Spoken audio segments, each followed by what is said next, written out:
Hi there, Mrs. Ortiz here, and I am going to work through the examples for section 1.4, which is equations with segments and angles. Okay, so we are going to do the odd examples together. So for each example, draw a diagram, write an equation, and answer the question. So there's 3 parts and we need to do all 3. Number 1, P is between Q and R. QP is equal to 3x minus 8 and QR is equal to x plus 9. If P is the midpoint, find the length of PR. So first we have this segment where P is between Q and R. Okay, and then later in the problem it says P is the midpoint. So we want to draw a segment with a midpoint with endpoints of Q and R and a midpoint P. And because it's the midpoint, we can go ahead and mark that those 2 segments are congruent. Then it goes on to say that QP is equal to 3x minus 8 and QR is equal to x plus 39. So let's go ahead and label that in the diagram. So QP is 3x minus 8 and QR, which is the whole thing, is 39. Okay? Find the length of PR. Okay, so now in our diagram, we know if this is the midpoint, then QP is equal to PR. And if the whole thing is equal to 39, then PR has to be equal to half of 39, which is 19.5, 19 and a half.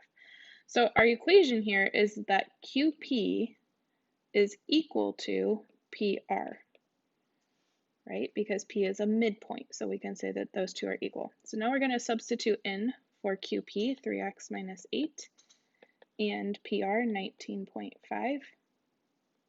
And actually, we don't even have to solve for x. This is kind of a silly problem. It says find the length of PR. So we can say that PR is equal to 19.5. Okay, now, in most cases, I would say that you probably need to solve for x. So you would go ahead and solve this equation for x.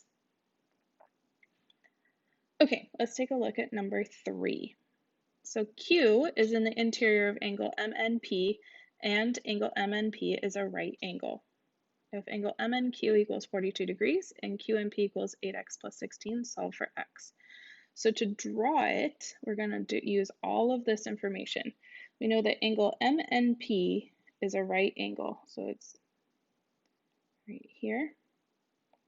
We've got M, N is our vertex because it's the middle point, and P. And Q is somewhere in the interior. So we know that Q is somewhere here on the inside. And we're going to add that ray. And then it tells us, and we knew it was a right angle, so we need to label it here, okay? So then it tells us that MNQ is 42 degrees,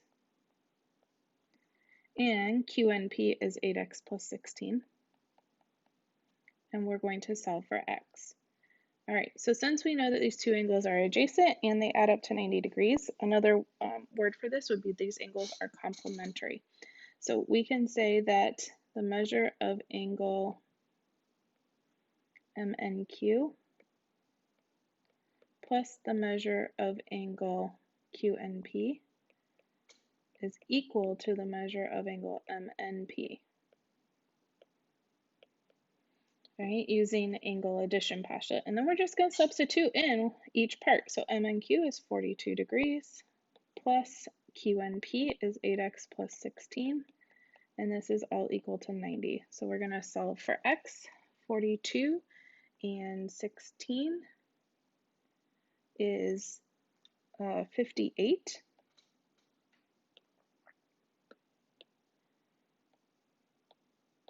Plus 8x is equal to 90. And 90 minus 58 is 32. So we've got 8x is equal to 32. We divide by 8, and x is equal to 4. And then we're just going to double check. The question asks us to solve for x.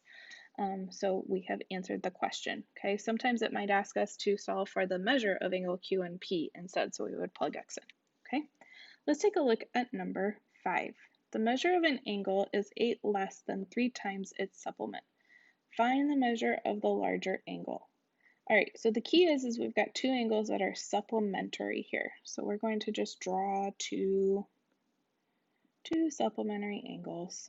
And we don't really know much about them, so the picture might not match the math, but that's okay. All right, so if we know that these angles, let's call them angles 1 and angle 2, are supplementary, we can say that the measure of angle 1 plus the measure of angle 2 is equal to 180.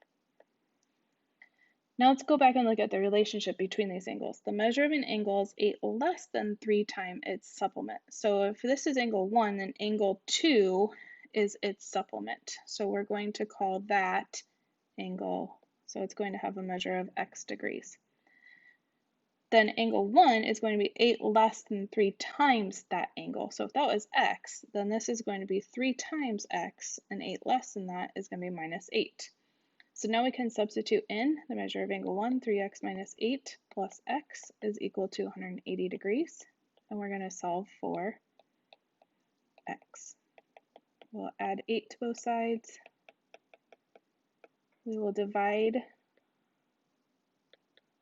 188 by 4.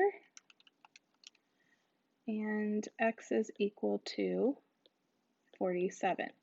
Now think about this. The question asks us to find the measure of the larger angle. Well, x was the smaller angle, so it was equal to 47 degrees. So the measure of the larger angle, its supplement, is 180 minus 47, which is 133 degrees. And that is our final answer.